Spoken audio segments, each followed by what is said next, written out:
up, everyone? Curtis here with another episode of Everything Entrepreneurial. In this episode, I'm speaking with Karl Davidson. Karl is a qualified NLP Master Practitioner, and he also runs an online business called Epic Hearts Club. Epic Hearts Club empowers people to turn their talents and inner brilliance into success by transforming their daily habits and mindset. He runs 2 Facebook groups called Empaths Connect, Protect, Inspire, and also Cash Flow Club Ireland with over 5,000 members combined. He also does some money mindset coaching and speaking too. Okay, so let's get straight into the episode. Hello, Curtis. Early, what's up? Oh, How are things? brilliant. How are you, Karl? You all right? Yeah, it's, I don't know. Someone told me that it was Blues Monday today, or Blue Monday. Now, I didn't believe it. And then I jumped off a call there about an hour or two ago, and I was just super deflated. And I was just like, I was a little bit hungry, and like, I was just like, and then I just had me food, had a bit of chocolate, and I was good. So I'm good. That's all you need. Brilliant. How are you? All good.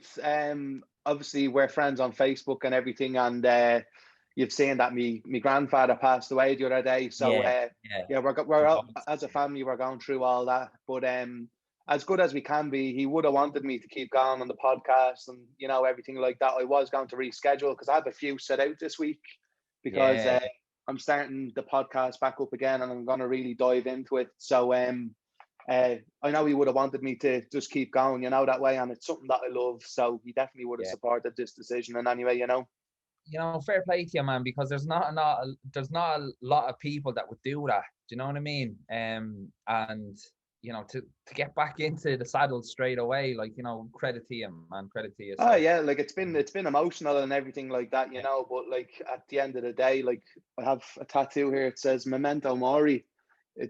Remember you're going to die, and like you just have to you have to get on with things, that way. But sure, we'll get into this. And anyway, I'm absolutely buzzing just to hear about everything that you're doing, So I suppose we could start it off. If you could just give us a little bit of a background into who you are and what you actually do. Yeah, so it's a good question, Curtis. Good question. My name is Karl, and by trade, I'm an electrical engineer, but I also do a lot of business, and I really focus in on financial education. That's what I really hone in on. I do a lot of money mindset coaching as well, but my main thing is financial education. Like when people think of, it's funny, when people think of Robert Kiyosaki, Rich Dad Poor Dad, they think of me, when especially in Ireland, because myself and my wife, we've got a Facebook group called Cash Flow Club Ireland. Right. And in there, that's where I do live videos. That's where, we pump out value to all the members, and it's epic. Like, so, but also I do, myself and my wife, we have an online business called Epic Hearts Club, where basically there's 4 different coaches. So there's one coach for positive psychology. There's another coach for yoga and meditation and breath work.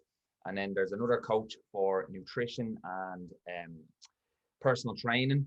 And then there's me as the money mindset coach. So I talk a lot about money, wealth, all that sort of stuff, So is that kind of like a holistic approach to everything? You're kind of have like, there's 4 pillars to life, and you're looking after your mental health, your exercise, all that. Absolutely. And that's the way kind of myself and my wife, Brona, that's the way we work in a holistic way. We do look after our mental health, physical, spiritual, emotional health, and all that. So we just said, it was Brona who came up with the idea to create this. And, we actually only launched it. What date is it today? It's the 18th, isn't it? So we launched it on January 2020. So nearly a year a year. So how has it been going? It's going good. With any business, it can always get better. I mean, there's always, like, every day we're kind of tweaking a few things. We were on one platform, and then we migrated all the material over to a better platform, and it's just much crisper and nicer, and more user friendly and stuff like that. So there's always improvements that can be made. Obviously, more sales can be made in everything. When you have a business, like, it's sales equals income, you know. So yeah, it's really important. Yeah, absolutely. definitely. So like, yeah. So it's going good. You know, this year it's going to be, you know, it's going to be a little bit different because, you know, we're a year old. You know, we had an inner trauma coach, and then she decided to go a different way, and now we've brought in a positive psychology coach. So we're gonna see what else can we do, what else can we shape up, and you know, so yeah, it's going good, going good. We're That loving it. sounds good. That sounds good, man. So, what I like to do, and it's entirely selfish, but I think other people are interested in it too. I like to go all the way back to the very start, and I Absolutely. want to know, if you're comfortable, a little Yeah, bit yeah, about your childhood, what you were kind of like growing up in school, secondary school, what you taught yeah, at school, and if you went to college or not. I want to know about your job, because I always I'm always wondering, like, how do people decide to become like entrepreneurial, or like start their own business? Like, what is that drive? And I feel like it's something to do with obviously the past, you know. yeah, So I'd like to kind of uncover that for you. So yeah. give us a So little bit of kind of your upbringing and everything, if you don't mind. yeah, absolutely. I'm an open book, man. But yeah, like, you know, going back, you know, I think everyone has a sad story. Everyone has, you know, a story. You know, and majority of the time it's always sad. Because that kind of shapes us into the person that we become. We go through a lot of stuff when we're Yeah, younger, in our teenage years, and then into our adulthood. And some people will take the stuff that they've learned or, you know, gone through, and they'll unravel it and they'll be cool with it. You know, they'll let it go. And others hold on to that. They will try and, you know, mask it, whether that's, you know, drug taking and stuff like that. But yeah. for me, when I was younger, I was a bit of a wild child, to be honest. Like, I was that kind of kid that, you know, was a bit of a menace around the estate. Like, too bad. Now I'll just throw that out there. It wasn't too bad, but you know, doing a few knickknacks on houses and stuff like that, and you know, just buzzing around, being like, you know, a young little boy. But I think, see, what happened at home comes out in the kids, right? That's that saying that they say, you know, what happens at home comes out in the kid. And, you know, it wasn't until about 8 years of age was when I really kind of, it was about, well, it was the build up to that, like 6, 7, 8. My dad left, and, you know, the whole family unit, you know, that goes apart, right? You know, Yeah, when you're young, you have this expectation that, like, you know, your mom and dad, or even now, if people are growing up with two dads or two moms or whatever, you know, you have that security, you have that solid, you know, part of your life, and that's done, that's dusted. Like, and then when it kind of breaks up, you're like, oh, what happens now? Like, you know, like, what's going to happen now? So, you yeah. know, that obviously came out in my actions. Like, you know, I was kind of running around crazy, like, you know, just having a crack with, you know, lads and girls and stuff like that. And, you know, that was the kind of like key, this key defining moment in my childhood, was like the breakup. And then basically that kind of went on for a couple of years, you know, divorce, stuff like that. A lot of people now in Ireland can relate to that. A lot of people Yeah, can relate to kind of broken families and stuff like that. And, you know, it's sad, but, you know, that's life. That's the way it was. I can't cry over spilt milk. My parents love me. That's the main thing. yeah.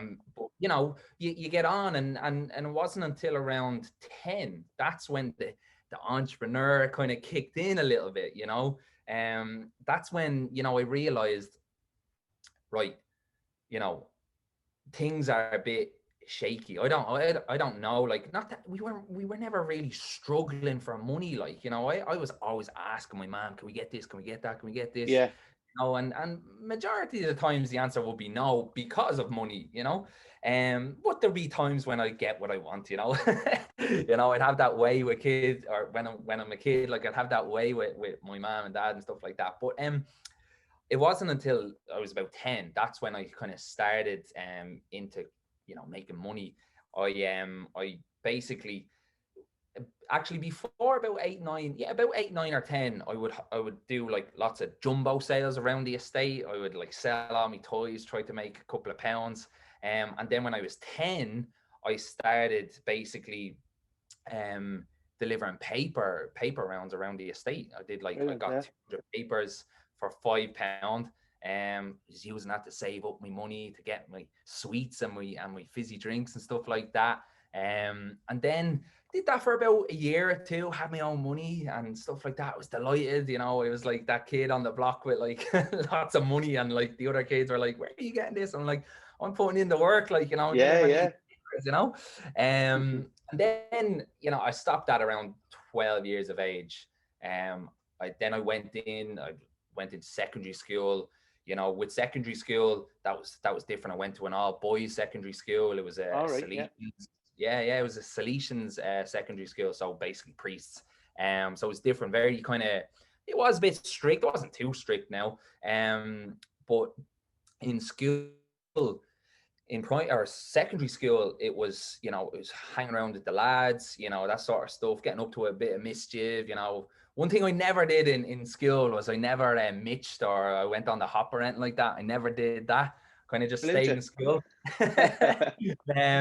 Just did that, and you know, what other lads did, and you know, whatever, like, who am I to judge and all that jazz. But it was a bit.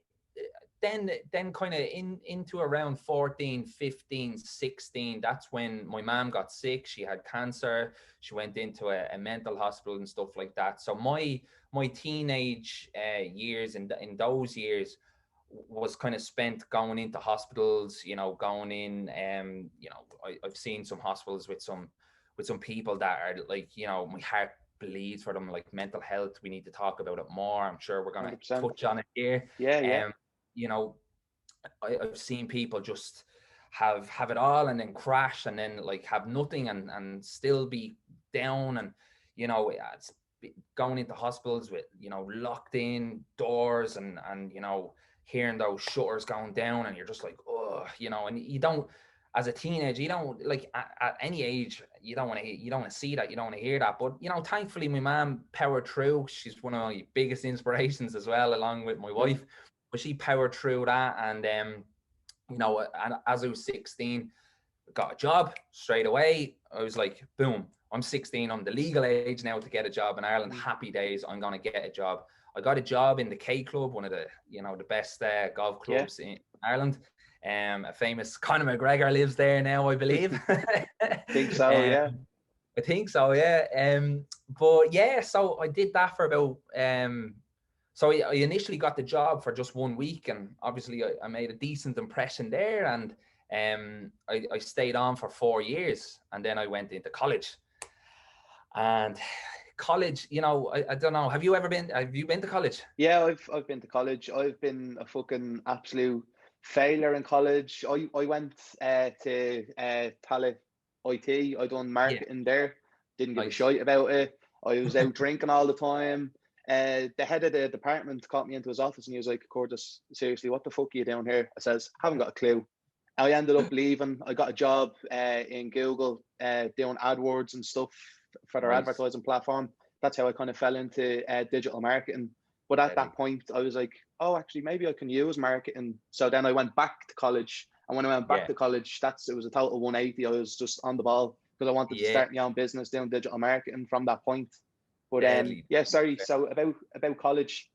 Yeah, so I didn't have that college life that you had, you know, the drinking and all that. Like I had, like, my college life was interesting. It was good. Like, you know, I learned a lot in terms of life skills because I was 17 when I went into college. I finished up my leaving cert when I was 17. I went straight into college. It's very early, yeah. You know, very, very early. I don't think you can really get earlier, can you? I don't think so.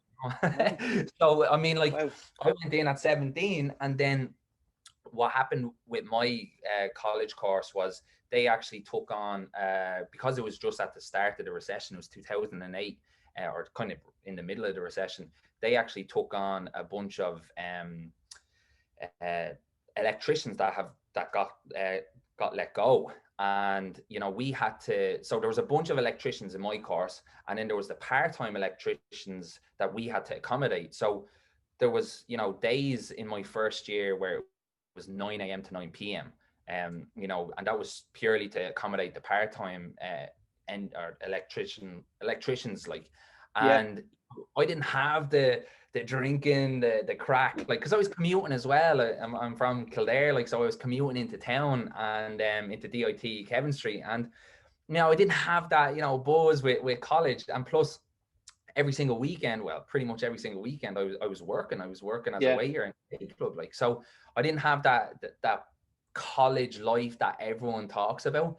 And then even in my second year at college, it was a 9 a.m. to 9 p.m. on a Thursday, and you know, but at the same time, it's those choices that I made back then are paying dividends now. So I mean, like, it's all good, you know. But yeah, so I went to college, and then this is all a short story. I know I'm banging on for a bit, but no, I'm loving it. No, I like it.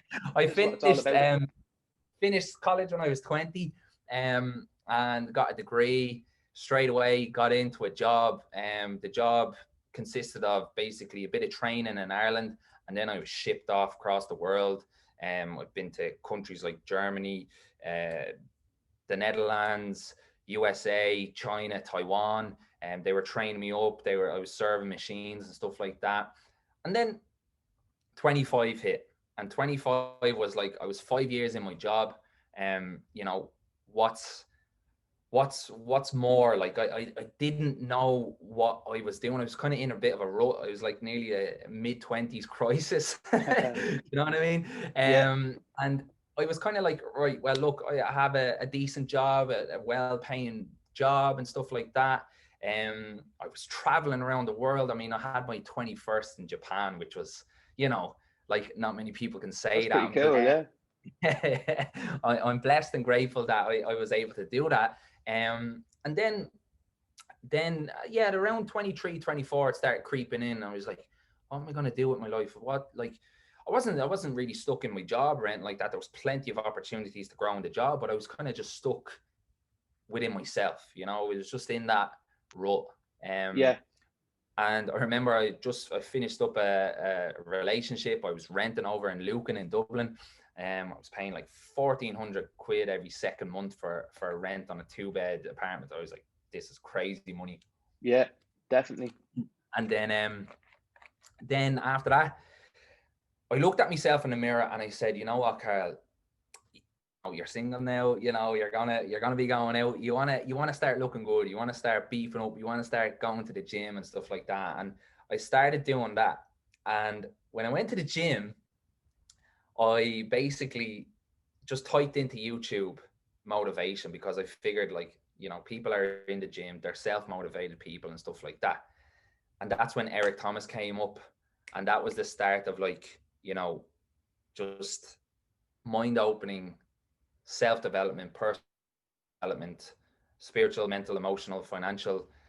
And then Eric Thomas led me into Les Brown. I don't know, you've probably heard of these speakers as well, yeah? I've heard of everyone you've mentioned so far. I wouldn't be a strict follower, but I've definitely listened to them, and I've heard their motivational stuff and their talks. Really good, interesting.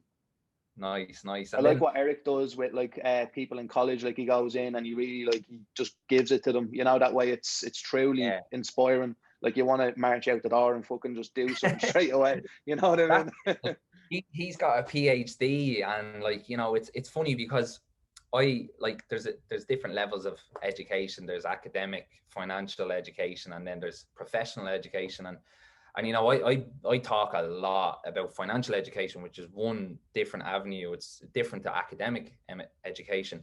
But, like, my mentor is, like, really skilled in academic education. Like, Eric Thomas is my mentor, and he's super skilled. Like, he's a doctor, a PhD, all that sort of stuff. And it's just good to learn from him, listen to him and stuff like that. But anyway, I got sidetracked there. I tend to do that. I tend to go off a little bit, sidetrack.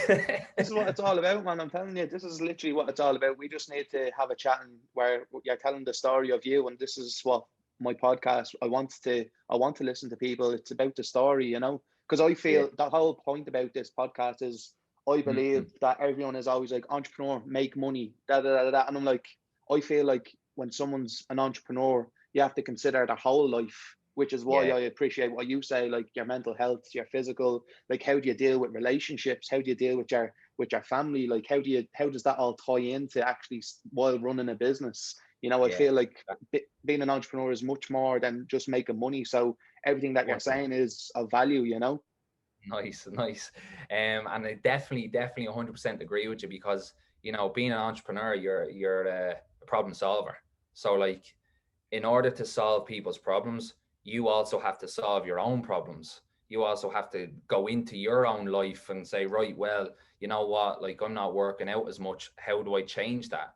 Or, I'm not talking to enough people. Like, I'm not being social enough. How do I change that? Like, so, with being an entrepreneur, you always have to find that solution for people as well. So yeah, so like that was all the way up until about 23, 24. That's when I started getting into real personal development, motivational speaking, stuff like that. 25 was a game changer, like Jim Rohn.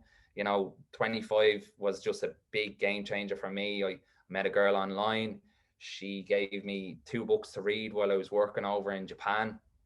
Rich Dad Poor Dad and How to Win Friends and Influence People by Dale Carnegie. Yeah. Boom. That was it. That was the game. That was the game. Turned around, 180. You mentioned 180 degrees. That was it. Like, that's when it all changed. That's when I started delving way more into personal development. I started going to events. I started my own business.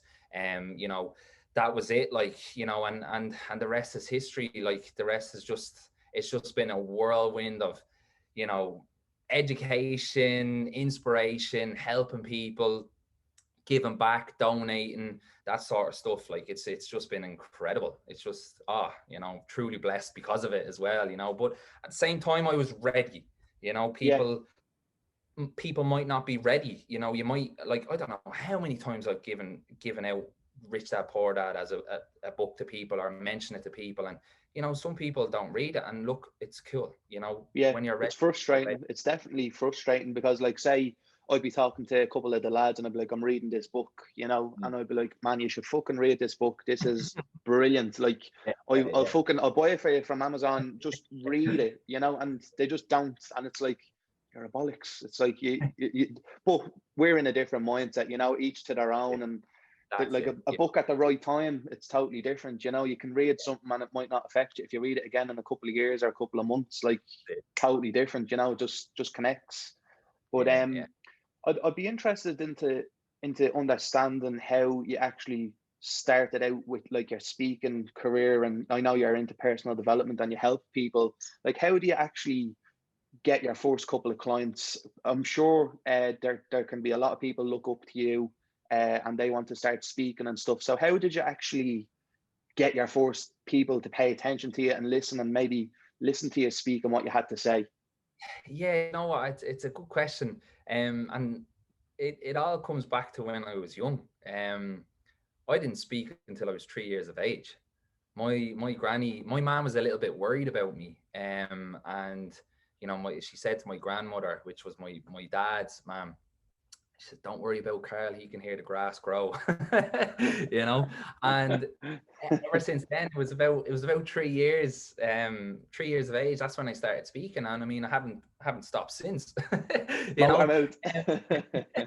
But like, I think when it comes, like, if you want to be a speaker, if you want to be a professional speaker, well, first of all, you have to have a story to tell, and that's usually your own. But I mean, you can always leverage other people's stories as well. And this is the thing: people forget that they're already public speakers. I mean, if you talk in public, you're a public speaker.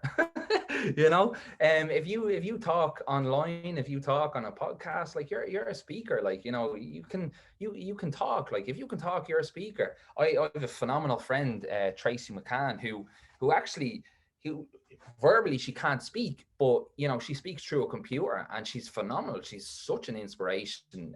She's from Dublin, and she's just incredible at what she does. Like, and I think it's about getting a message out. And again, you just have to be ready. And when you have, let's say you have a product to sell or a service to sell, got to get up there and do it. I mean, you know, I think Tony Robbins says, feel the fear and do it anyway. Like, you know, you know, yeah, the first time it's a bit scary. It's a bit daunting. You mess up. You don't say what you want to say. You're thinking, you're going around, you're walking around the room and you're like, I want to say this, I want to say that. And then when it all comes out, you don't say what you want to say, or maybe it doesn't come out and you just blank. And then that's when, you know, you got to put a bit of time into it, you know, master the craft. And I'm by no means a professional speaker, so to speak, but, you know, excuse the pun. But like, you know, I love speaking. I think it's great. I mean, like, that's just my personality though. You know, some people might be a little bit more introverted. They might be a little bit more, you know what, like, I don't think my story is good enough to share with people. I don't think people would listen. And, you know, that can be true. That can be, you know, that can be a big bold statement to make, because I learned, I just did a course with Les Brown actually recently. And I realized a big aha moment from that course was I realized that I was actually speaking to the wrong people. So they weren't listening. So yeah, you got to find your tribe. And when you find your tribe, and you mentioned people look up to me, I wouldn't think people look up to me, but, you know, if people do look up to you, then that's because you're speaking their language. You're speaking, 100%. You know, to them, you know. So 100%, yeah. So I suppose I'd like to get into your Facebook group and everything that you mentioned, that you said you have over 5,000 people in it. I'm going to butcher this. It's Cashflow Ireland, is it? So we have two groups. Myself and my wife, Browna, we have a group called Empaths Connect, Protect, Inspire, which is basically all about, it's kind of like a safe place full of positivity. There's literally no real negativity in there. If anyone is, you know, not really moan and complaining, it's okay to moan and complain, but I mean, if anyone is constantly giving people abuse, right, they're getting kicked out. Like, you know, there's over 1,700 people in there, and they're phenomenal people. You know, we attract OQP, only quality people. It's all about yeah, that's a Les Brown quote. It's all about inner leadership, you know, protecting your energy, you know, real self-development, you know, being the best that you can be. You know, Browna does, she's done a lot of live videos in that. That's kind of her gig. I love it as well, because I come in every now and then, and like we you know, we chat, we connect to people and stuff like that. And again, it's exactly like a podcast where you get to know people, you get to know their stories, and you get to chat to people, help people as well. That's the big thing about what I love about that group. You get to help them, because some of them are going through some stuff, and, you know, maybe you have been through that shit, so you're gonna try and help them get through it. Maybe you can advise them and say, oh, you know, maybe do this or do that, or did you ever think this, and give them a different perspective, you know. So, you know, it's a great place. It's not a place for, you know, therapy or anything like that, you know, but it is a place where you can come in, you can get what you need to get, you can get your energy up. You know, sometimes you might be real low on energy, you go into that group, boom. Okay, that sounds really cool. Leaving that group with a lot of, yeah, no, I love it. I mean, again, one of Browna's creations. You know, she's the brains behind the operation. I'm just the beauty. You know? So if anyone was interested in actually going to that Facebook group, do you want to just mention it there? What would they search on Facebook to find it? Yeah, they just search Empaths Connect, Protect, Inspire, and straight away there's just, you know, the usual questions like don't violate the rules and stuff like that. And then just jump in, introduce yourself, say hello, you know, say your story. There's a load of people. We have guest speakers every Sunday. I think it's every Sunday. Yeah, every Sunday in the Empaths group, and they just come on, and, you know, they just want to share their story. They just want to inspire you. They just want to motivate you. They want to, you know, help you in any way they can. And yeah, it's phenomenal. There's been some phenomenal speakers in the last, I think it's nearly 4 years old, that group. So we love it. You know, it's nice to give back. And then the cash flow group, again, another one of Browna's creations.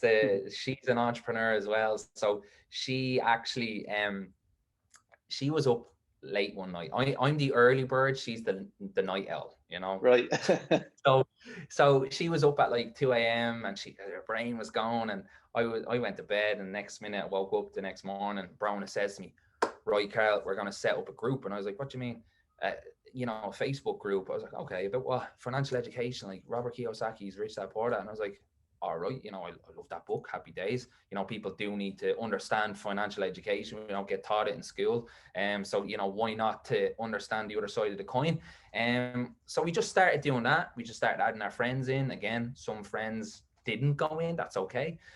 Some friends are in it, and then their friends added their friends. And then, you know, we are actually we're actually featured on richdad.com. So actually Robert Kiyosaki's website, if you actually go onto his website and search Cashflow Ireland, myself and Brown will come up. You'll have the link there as well, but you can search it on Facebook.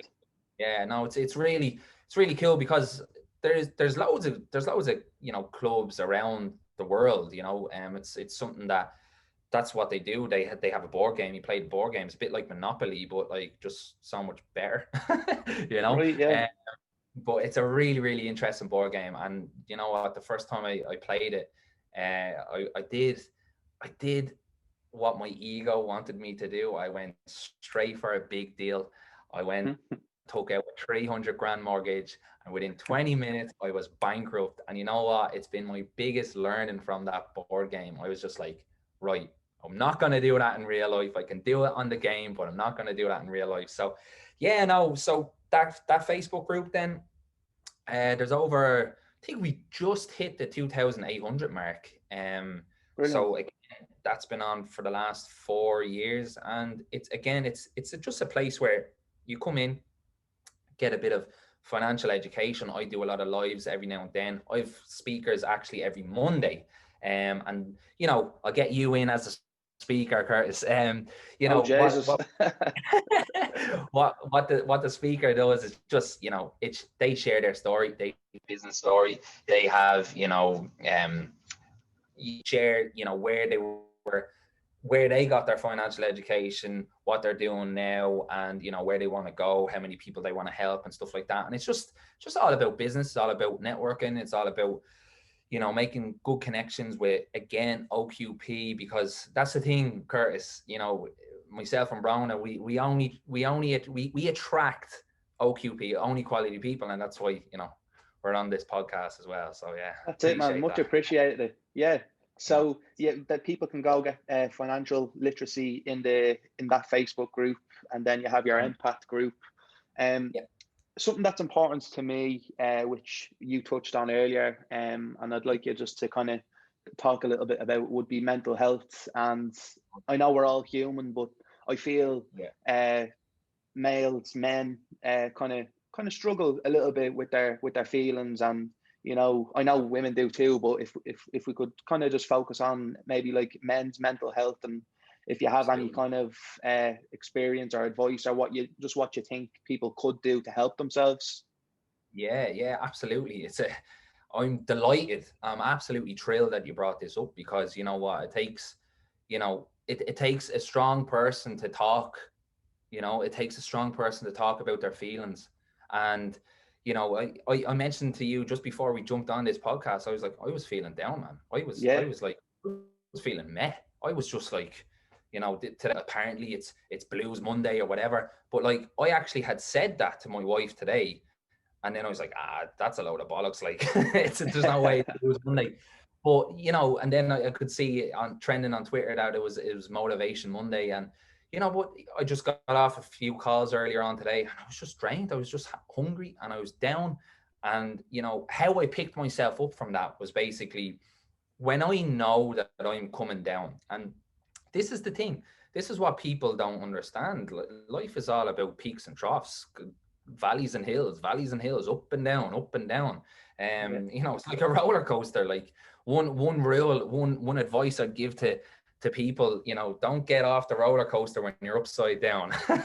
You know, like, you know, because like, you don't, you know, I'm going to get real deep here, Curtis. I'm going to get real deep. Fire away. You know, I don't talk surface level bullshit. You know, when I talk, I can go straight in to the root of someone's problem, and I can, you know, advise them, I can help them, I can say, oh, look, give them a different perspective, you know. And I do that to people because I've done it on myself. I'm a qualified NLP Master Practitioner as well. So I've gone through the whole journey of my life. I'm even now, man, I'm sitting in a hotel room in Taiwan, quarantined. I cannot leave this room. And, you know, if you were not strong, and I know there's other people that do this, but when I don't mean strong as in physically strong, I mean like mentally. If you're not your own best friend, if you don't love yourself, you know, it's going to be very difficult to get through life. You got to be your own best friend. You got to love yourself. I know that sounds a bit woo-woo. It sounds a bit weird. No. But, you know, you really do got to love yourself. You got to look at yourself and go, you know what? You know, okay, there might be a few things that I don't like about you. Maybe you're going bald and you decide to get a hair transplant like myself, which I have to admire your hair. Oh my God, like that's the hair that I'm going for. You know, sometimes you might look at your imperfections, but you know, overall, you know, you are imperfectly perfect. And I don't even like the word perfect because I prefer the word excellent. You know, and you are going to do the best that you can be, and you are going to be, and just try and live a good life. And, you know, with mental health in Ireland, it's so interesting. There's an energy in Ireland, I feel. And I've done a lot of travel, Curtis, and I have noticed that in different countries, they kind of suffer from this energy as well. It's this kind of begrudgery and tall poppy syndrome. I think they say that in Australia, where the tallest poppy in the field gets his head cut off and stuff like that. And, you know, what would the world be like if we just built each other up instead of tearing each other down? Yeah. What would it be like? Yeah. What would it be like if instead you're looking on your Instagram and, you know, whatever, a man posts a picture of his pecs or a woman posts a picture of her tits, and, like, you know, you see all this hate comments for absolutely no reason at all other than, you know, they're just confident, and or maybe they're going through a bad part of their life and they want to feel the need to share with others. Like, what would the world be like if we didn't have those people that are just little keyboard warriors and going, you know, throwing out their hate? I mean, I think Buddha says we're basically, hate and anger is a gift, and it's a gift that you don't have to take, you know. You don't have to take that gift, you know. It's, you know, you can give it back and say, no, keep that anger. Keep that to yourself. Keep it to yourself, man. I'm guarding the door of my brain, of my mind. I don't want your negativity. I don't want any of that. Like, so, you know, it is important to look after it, to invest in it. And I don't mean invest on a monetarily aspect. I mean to sit down, and maybe it is to listen to some motivational speeches. Maybe it is to listen to good lyrical songs. I mean, you know, if I look back, and this is what I had to do when I was studying neuro-linguistic programming. When I look back at my teenage years, like, I was drinking and smoking, all that sort of stuff with, you know, lads and stuff like that. But, like, my actions were, I was quite low, suicidally, ideation and stuff like that. You know, I was going into mental health hospitals where, you know, I see these people who want to take their life, you know. So, you know, I'm around this. And, you know, even if I look at or I listen back to the lyrics of the songs that I was listening to, no wonder why I was, like, so kind of up and down. No wonder why I was, like, thinking about death and stuff like that. I was, you know, don't get me wrong, rap music, I love a bit of rap music. But if you listen to some of the lyrics, some of the bad lyrics, you know, some of the good lyrics are good, don't get me wrong, but some of the bad lyrics are very bad. And if you're listening to that, you know, you're consuming that, and it's, your diet is not just what you eat. Your diet is what you put into your mind. 100%. People around you, you know. So I feel just on that point, like, that resonates with me so much, because I was, as you were saying that, I was thinking back to my teenage years and everything, and I just, everywhere, like, I just consume myself with, like, good music, positive music. Like, to me, it would be like house music or anything like that. It made me feel good, you know. There was not one thing that I had like, I wouldn't even watch like scary films. If anything kind of fucking I didn't want to do, I'd be like, no, I'm not doing it. I'm keeping positive vibes only,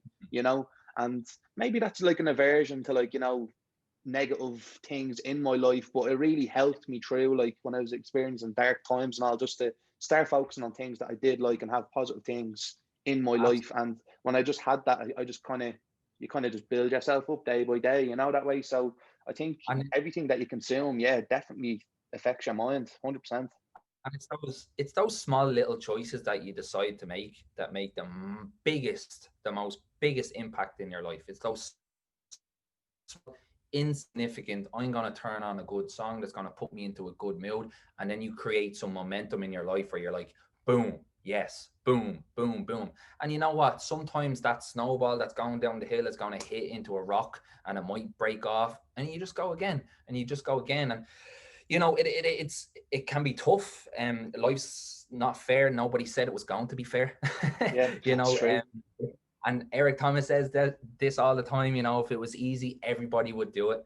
And that's why very few people talk about, you know, mental health. You know, I find it ironic in Ireland where, you know, people are just doing the best that they can do, right? But I also find it ironic when, you know, I see people basically who are mental health advocates and they talk about mental health, but then they open up a bar in Dublin, which, you know, a bar, if you think of it on a general scale, a bar is where a lot of people go and they drink, and alcohol is a depressant. I mean, like I'm on a 1 year no beer at the moment. I've got about 20 days before I'm finished.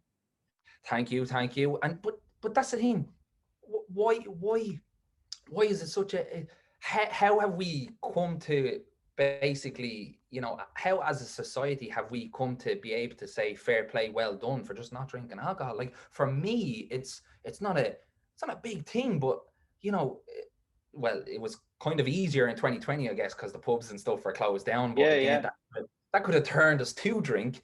But like how is it that in a society where we just go fair play for just not drinking? I mean, it's, for me, it's not a big thing. But again, that's, you know, that's something that I know I can't hack hangovers, and I don't have anything against people that want to drink. I mean, whatever, if they choose to do that, happy more power day. to you. Yeah, it's none of my business. I'm doing me. I just focus on me and what I can do to help serve other people, help make this world a better place and stuff like that. But like, when it comes to mental health, I know that if I have a drink, if I go out drinking, it will take me at least 4 or 5 days for my testosterone levels to balance off, to become back. That's why, you know, they peak on a night out. That's why you're going out, you're trying to pull or whatever, you know, you know, but, and then the next day you're like, oh, you're in bed, you're hungover, you know, you've got this fear. Like, I haven't dealt with that fear. I deal with a different fear, but like, you know, I haven't dealt with that fear because that's just a choice. I don't want that. If I can choose not to have it, I won't want it, you know. So and that's one of the reasons why I gave up. You know, I gave it up for mental clarity, and so far so good, my friend. It's been great. Again, you know, people who don't drink have more money as well. Yeah, you well, know? that'll be true. Yeah, I wouldn't be such a big drinker anymore. I think I'd be more like when you're saying like, why do we say fair play? I'd say fair play to you because you're after committing yourself to 300. Like, it's the goal. That's like, you know, like a lot of people do fall down, but like, I can't really be arsed. Like, the only time I'll probably only go out a couple of times a year. Well, obviously not in COVID, but like drinking isn't really part of my life anymore, you know, that way. I've done all I had to do. Well, that's the thing, like, you know, you do, like, I'm 30 now. I turned 30 there last month, and like, I just can't hack a hangover. I could never. I started drinking when I was 12 years of age, man. Jesus, that was a crazy time. Me and a couple of lads were around the house and we opened up the drink drawer, and like, Sambuca was flowing, vodka. I think there was a bit of poutine as well. 12 years of age. 12 years of age, man. Looking back on it, I'm there thinking, Jesus Christ, what was I thinking? But like, you know, that happened, and I just can't hack a hangover. Like, I don't know how people can get up after a night's drinking and just go about their day. I'm just like, no, get me a bowl of Cocoa Pops, get me a cups of tea and pizza and cuddles. You know, Yeah, that's all I need. yeah, that's all I need, you know. But no, getting back to mental health, like, I think you know, I feel that there's not enough done in Ireland. I think I feel that there is still a stigma, but I feel that having platforms like this, like having the reach to people, I think it's very important, because a lot of people will begin to open up as well, like especially men, like you know. But again, we're programmed when we're young, you know, not to cry. I mean, I was watching just before we jumped on here, you know, as I said, when I'm down and I feel myself going down, I'll quickly just stick on a bit of comedy. I'm mad lately. The last couple of days, I've been watching Mickey Flanagan. I've been going out. Going out. Yeah. You know? He's deadly. He's deadly, right? And then before that, a couple of days before that, was Kevin Bridges from Glasgow. And I've been watching a lot of Tommy Tiernan as well. Love Tommy Tiernan, big fan of Tommy Tiernan. But like, I do that so that I can laugh and be in the present moment, because when I'm laughing, I don't think of anything else. Then I was there thinking, laughing is just on one end of the spectrum to crying. So, like, you know, it just like laughing, it's okay to cry. I mean, like, I don't know how many times I've said to my wife Browna, like, yeah, I feel like crying, like, you know, and just like, why? Oh, this happened, like, and so, yeah, cry, grand, whatever. I'm Yeah, like, yeah. sometimes it just the glass fills up, and sometimes it Yeah, overflows, and that's all right. yeah, Like, you know, that way. absolutely. And I think though as well, with not just Irish people, I think just humans in general, because like, as I mentioned, like, I have done a lot of travel. I'm going to be doing more, which I love. Travel is a big passion of mine. I love it. I love meeting new people. I love seeing different cultures and different foods, man. Oh my God. Yeah. The foods are absolutely delicious.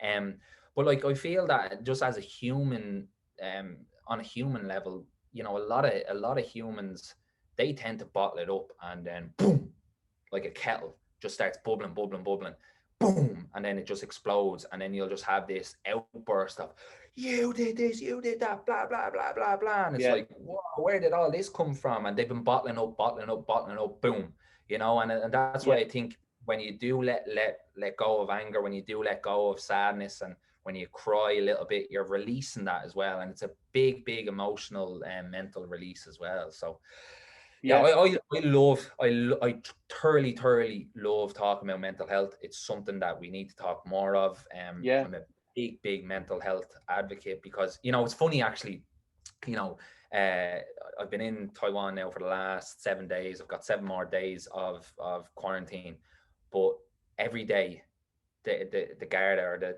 the Taiwan police are ringing me. How do you feel now, Mr. Call? I'm like, yeah, like I feel like, you know, yeah, physically, what's your temperature? 36.4 degrees. Okay. And then I'm like, yeah, but like, I'm stuck in this room. Like, I'm not saying this to them because they wouldn't understand, but like, I'm stuck in this room. Like, do you know what I mean? Like, what about my mental health? So that's why, like, you know, I listen to Eric Thomas and Tony Robbins, and, you know, all these kind of speakers, just to pick me up. I listen to good music. You know, I listen to get me pumped as well. I listen to music. I love a bit of house music, man. Oh my God, love it. So do you think that, like, everything that you surround yourself with, like the music, the motivational speakers and everything, do you think that helps you get out of your funk? And if you are in a funk, does that affect your business? That's a good question. 100%, it helps me deal with the funk. It might not help me get out of the funk, but it does help me deal with it, you know, because at the end of the day, like, for example, like, you know, if things happen and, you know, it's beyond your control, then at least, you know, you can only control what you can control. And then the things that are external, that's it. You can't really control that. When it comes to business, I'll try not to do anything if I'm in a low funk. I'll try not to talk, or, you know, I'll try not to chat to people and whatever, sell or whatever, if I'm in a bit of a funk, because energy is everything, man. You probably see it from here, just the screen as well. I mean, like, energy is really everything. Like, you're either going to be, and people know this, people will feel it. I don't know how, whatever, sixth sense or whatever, it's your brain waves. Like, people will feel the energy. They will know if you're not passionate about your product or service. They will know, if you're down, like, because you're not putting 150% into it. You can't just put 100% in. You got to put 150% in, because you got to nearly, not convince them. I don't want to say convince, but you got to help them solve their problem. But you got to make sure that they're aware of you are, helping them solve their problem. So I would try and not be, I would be in an elevated state. I mean, you look at, for example, Tony Robbins, like, when he has, like, the thousands of people in his arena, he comes out and he's like, boom, boom, boom. Yeah, jumping up and down and fucking. Yeah, exactly. People are a bit weird, but are a bit scared about that. But I was like, I'd be terrified. I would be absolutely terrified. If I was standing there and they were like, "Oh, get on your chair and jump up and down," I'd be like, "Get a grip." But if I've seen it, like, on the telly, or if it was on Netflix or whatever, I'm not your guru or whatever, look at that, I'd be like, that is deadly. But if I was there, I'd be like, oh my God, I'm not doing this. But I'd say I was exactly like that. I remember my first big event that I went to. It was in Rome. There was like about 5,000 people there from all around the world. And, I've been listening to Tony Robbins and stuff like that. And, I didn't know what to expect, really, to be honest. But I went there and there was like people clapping at the start. And I don't know, like, I think I was, the way they say, like, that typical Irish, like, what the fuck is they doing? Like, Jesus Christ, that's like, but they were doing it on the first day, and then the first day was just incredible, loads of speaking, loads of motivation and stuff like that. And then the second day, when they, at the start of the morning, when they were clapping, I was like, boom, yeah, I was just making it my business to just many people, because, like, energy is everything, it is. And look, I understand as well, Curtis, that a lot of people nearly would be afraid or kind of nearly uncomfortable with my energy, my nearly my positivity as well, and that's okay as well, because they're they're just people as well. Like, I get that, I understand that, but and I want to attract my tribe. So, that's the people that I want to be around. And if people don't want to, clap hands and go, yeah, that's okay too. Like, I don't mind. Yeah. I think that kind of what you're saying there kind of relates to, say, like, rejection when an entrepreneur is trying to sell or anything like that. Like, it's okay for someone to tell you to fuck off. You're trying to ring someone, say, for example, and they're like, look, I'm not interested, piss off. Or they might just say no. Like, they're not going to be so extreme all the time, but, like, it's okay. You know what I mean? You have to kind of swallow that brick and learn to swallow it. It never gets any nicer, but you just have to be like, this is life. Like, business is a numbers game. There's going to be people that don't like it. There's going to be people that do like it. And that's just life, isn't it? Yeah, that's all it is, That's it. I mean, you're looking for, some will, some won't. So what, just keep going. Like, it doesn't matter, because, like, there's what, 7.5 billion people in the world, 7.8 billion people in the world. I mean, it doesn't matter if Johnny down the road doesn't want your service or product. Maybe Antonio in Italy will. Do you know what I mean? So you just never know, and with social media now, with being online, it just makes it doesn't make it easier. I don't think being online makes it easier, because you still, at the end of the day, you still have to sell, you still have to, market, you still have to do that sort of stuff. It's it can be, in a way, there's nice other stuff there, like you mentioned, AdWords and click pages and lead funnels, or click funnels and lead pages, should I say? Which, it's nice to be able to get that in, but at the end of the day, you do have to just come up straight up and go, so are you ready? Do you want to do it, or do you want to buy, or do you not want to buy? And you want to buy, right? Exactly. And you still have to do that, regardless of whether it's in an email or whether it's in a text, because you could still, or in speech, because you could you could knock on doors and get like doors closed in your face and get away and all that, but you could write a big email campaign and you could get a nasty email campaign, and you still have to deal with that rejection, and sometimes it hurts. Yeah, well, like from experience, Yeah, like I know I'm saying, oh yeah, you shouldn't really care, but when you're actually a first time entrepreneur and you're starting out and everything is fucking new to you, like yeah, someone says no to you, it's fucking heartbreaking because you're yeah, so enthusiastic, you're passionate, you're motivated, you believe that you can actually help someone. Like in my case, it's digital marketing for small businesses, and they yeah, just don't want to give you a time of day. They're like, who the fuck are you type of thing. It's crushing, but that crushing is, you can use that to motivate you to be like, no, I really am, I have value, I can improve your business. And it's all absolutely. in the rebound and going back and just, well, not like bloody wrecking their heads or anything, but like, really trying to demonstrate your value, or even show them that, here, look, if you do this, this, and this is what you can do. So I think it's a real important lesson to kind of just to get used to people kind of shitting on you, that way. Yeah, like, look, people are going to say no, and you got to deal with it, and people will say yeah, and you want to try as well not to be so fluid in the no's and the yes, so like not to be so down when you get a no in anything or rejection, and not to be so high when you get a That's good yes. advice. Yeah, You want to definitely. be kind of, you want to be that inside excitement when you get a yes, but you don't want to be like that outside sadness when you get a Yeah, kind of no or kind of rejection like as well. a little bit stoic, that way you're not like going too Yeah, high and you're not being too low. You're kind of in control of your emotions, I yeah. suppose. Yeah, yeah. Yeah, And that's some good advice. that's a good point, because just coming right back to Dale Carnegie, How to Win Friends and Influence People. That was a book that completely changed my life, completely stopped me dead in my tracks in Japan. Oh my God. I was listening to it on audio, and I was walking across this busy Japanese street, and I was listening to it, and Dale just said to me, do you control your emotions, or do your emotions control you? And that was the flip. That was a switch. That was, boom. And you mentioned it there. You got to be able to control your emotions as well. I think it's people who are going to succeed, and I say succeed not in a monetary aspect, but people who are going to thrive are going to be the ones that can control their emotions. I mean, you see it on Facebook now, man. People are getting super emotional Oh about yeah, like Trump, about COVID, about Biden, about Antifa, about QAnon or whatever it's yeah. called.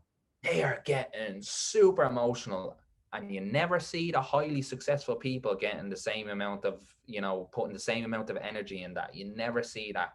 But like, the other people, the people on the computers are, but like, and even in 2021, I kind of mentioned there something about thriving. Like I feel that 2021, like 2020, for everyone, okay, was different. For me, it was because of my view on it.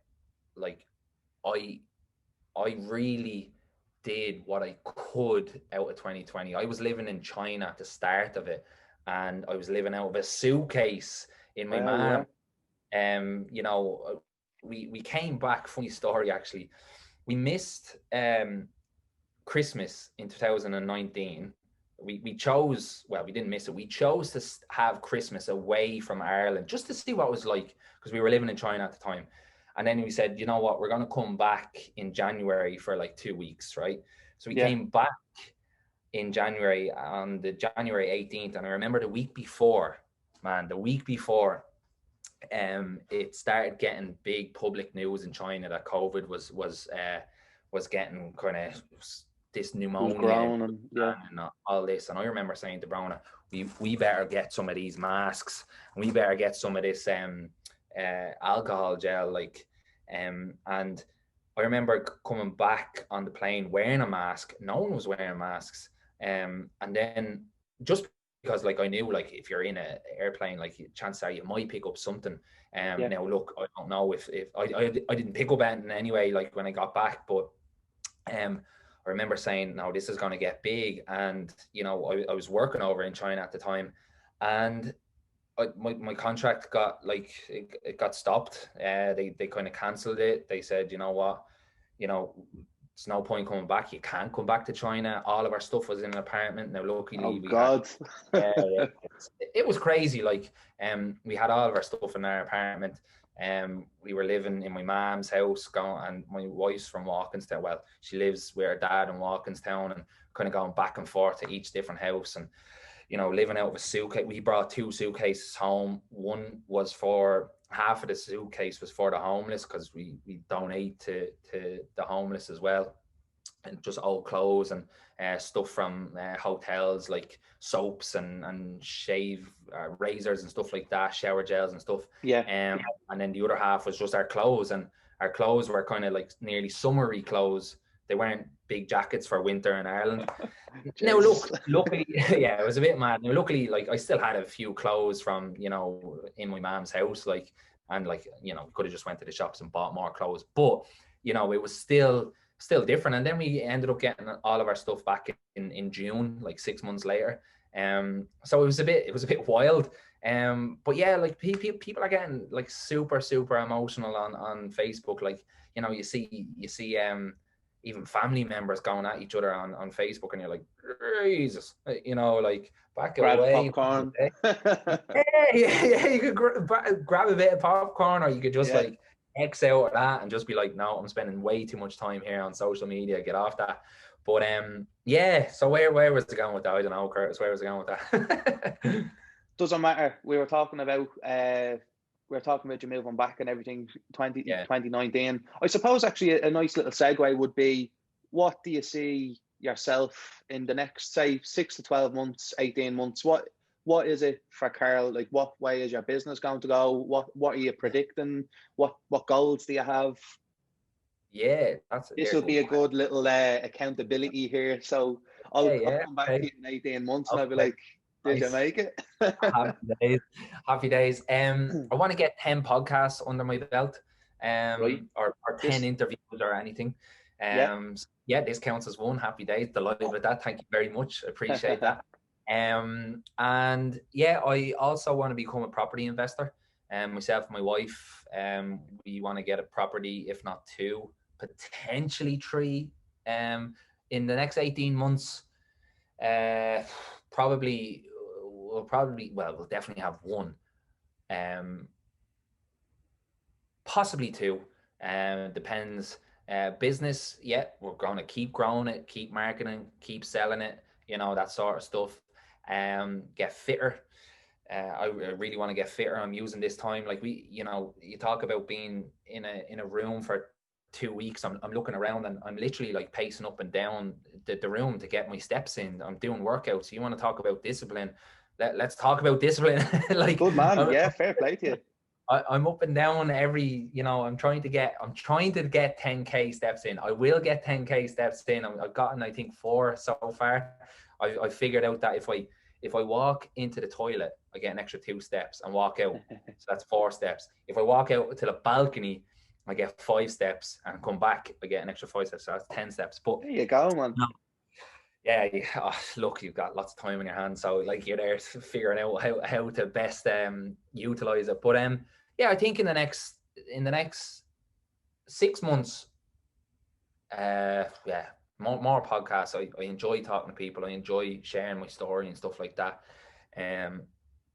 What else? Yeah, property is a big thing. Grow the cash flow club as well. That's all voluntary as well, by the way. I don't get any money from that. It's not like Robert Kiyosaki. You don't monetize it at all. It's purely just... Yeah, it's just purely financially education based. I don't like, you know, it's not like I post and get like 5 cents off Instagram or, you know, whatever, Facebook or anything like that. I purely do it for the love of educating and elevating someone's financial education. That's all, you know. What else? Grow the empaths group, grow our business, Epic Hearts Club as well.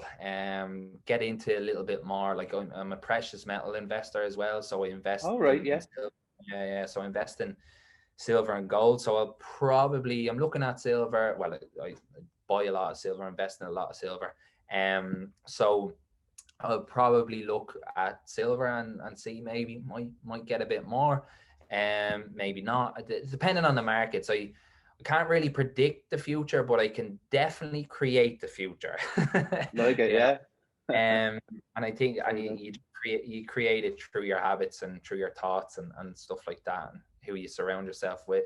You're the average of your 5 friends, and so is your income and stuff like that. So Yeah. yeah, so I think over the next couple of months, it's progress, it's development, it's expansion as well, and it's helping more people, donating more to charities, foundations, and religious places, whether it's Christianity or Buddhism or Muslim or Islam, Judaism, like whatever, like just helping out and Just doing more, giving kind of more. honing in a little bit more on veganism a little bit. I'm a vegetarian. I eat a bit every now and then. I do have a bit of fish, so I'm not really that like strong vegetarian, but want to slightly go down the route of vegan. So yeah, that's a lot on my plate. Yeah, excuse Yeah, the pun. it sounds good, but it's good to kind of get that out in the open and kind of think out Yeah, loud, that way. So just yeah, touching on, you said with your financial education, other than yourself, and you can tell people where they can actually find you online, but what good resources would there be for someone listening to this, maybe a first-time entrepreneur or a business owner, whoever happens to listen to this, yeah. where can they get good financial education, I suppose? You mentioned other than myself, so I can't mention Epic No, Arts no, Club. no, no, definitely yourself. But like, if there's Yeah, any like YouTube channels, or if there's a good podcast that you listen to that you have find value yeah, in, like with yeah, yourself. absolutely. Well, I think starting off, if you want to get into entrepreneurship, or if you want to learn more about, let's say, property or stocks or cryptocurrency or anything like that, they're just asset classes. So like it's good to get a general view of things. And I would always say, first port of call, Rich Dad Poor Dad, read that first, because it's just a story and you're going to relate to it so much, because you know like it doesn't matter if you grew up in China or if you grew up in America. They still program you to go to school, get good grades, and get a safe, secure job, invest in stocks, bond, ETFs, and stuff like that. You know, whereas like it doesn't matter. It doesn't matter if you're a communist country or a capitalist country. I've talked to so many Chinese people that you can see them just investing in stocks. I talk to Americans, Romanians, anyone that even with a communist background, they're still looking at it's the same, right? So, you know, to read Rich Dad Poor Dad would be my first port of call. After that, yeah, definitely 100% YouTube. The likes of Gary Vaynerchuk, he has a lot of, he's got great quality content out there.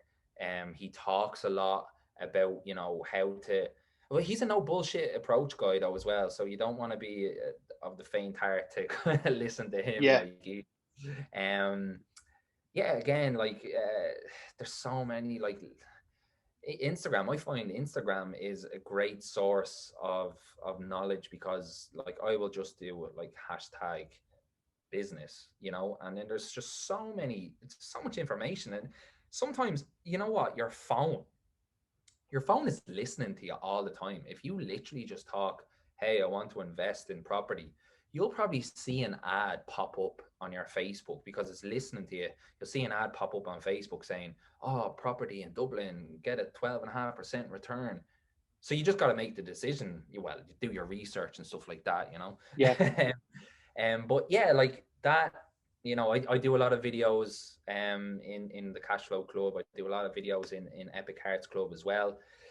Um, Would you what else? do a lot of one-on-one consultations with people? So, say if someone was really trying to learn about financial literacy, would they be able to come to you, approach you online or whatever, Yeah, and you'd be able to maybe do a call like this with them? yeah, absolutely. I have a guy now who's 23. He's chatting to me. Then I have another guy who's, I think he's in his early 30s. We're chatting as well. And you know, yeah, I'm down for that. I'm happy to help, you know. And I'm just trying to think any other people. Warren Buffett, you know, he's big into stocks, but um, that's just an asset class. I'm personally not into stocks and shares, but you know, each to their own.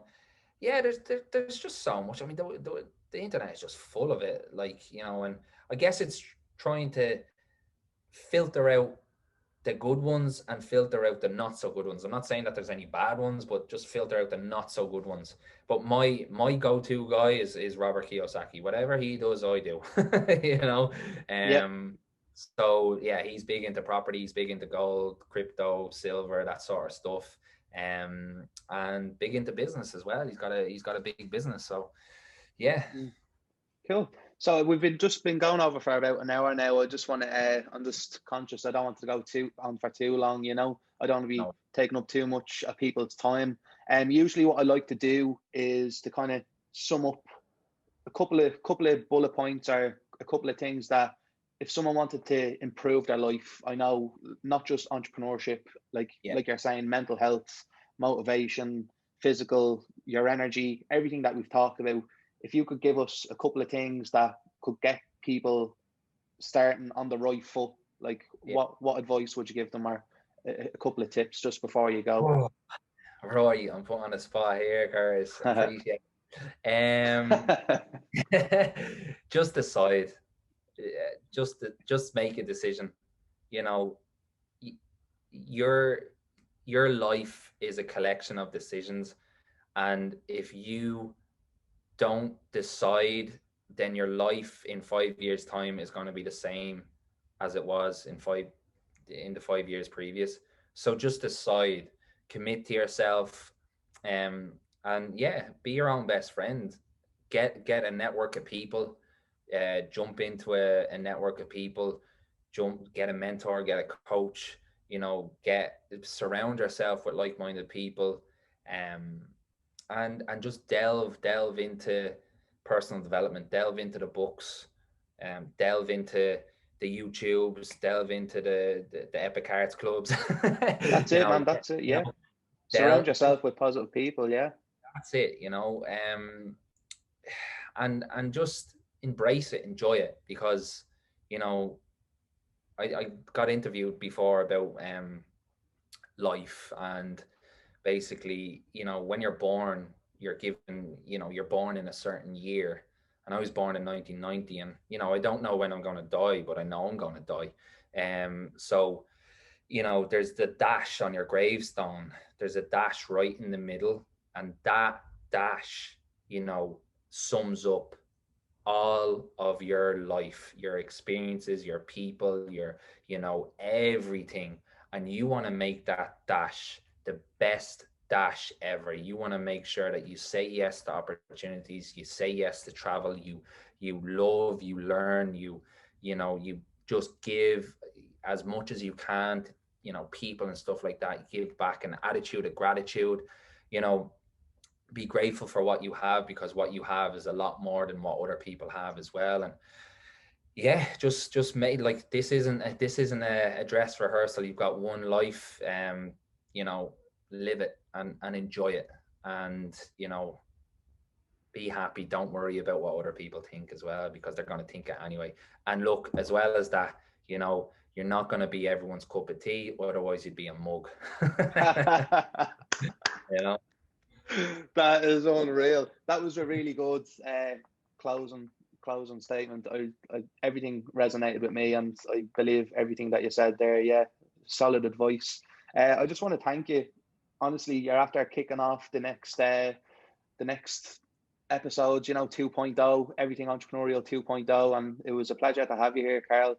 If anyone wants to find you online, if you want to just leave your handles there, or yeah, so Instagram, following Karl Davidson, Snapchat, KDAV29, LinkedIn, Karl Davidson, Facebook, Karl Davidson. On Facebook, there's a picture of me, or not a picture of me, should I say. It's the Cash Flow Club logo. It's a big pot of gold because we're Irish and, you know, leprechauns and all that jazz. And yeah, what's good about me as well is that if you add me as a friend or connect with me, you automatically get connected with my wife Brona as well, because she's my rock. She's, you know, we come as a pair, so, you know, she's better than me. Yeah. Well, maybe in a couple of months down the line, I could have the both of you on if you are, I don't know, the way you are traveling or whatever, or maybe I could get her on the podcast if she was interested in it. You know, maybe we could have another chat. Yeah. Well, brilliant. It was lovely talking to you, Karl, and I'm sure I'll sure see you again. All right. Absolutely. All the best, Curtis. Thank you. See you, man. Bye bye. Bye bye.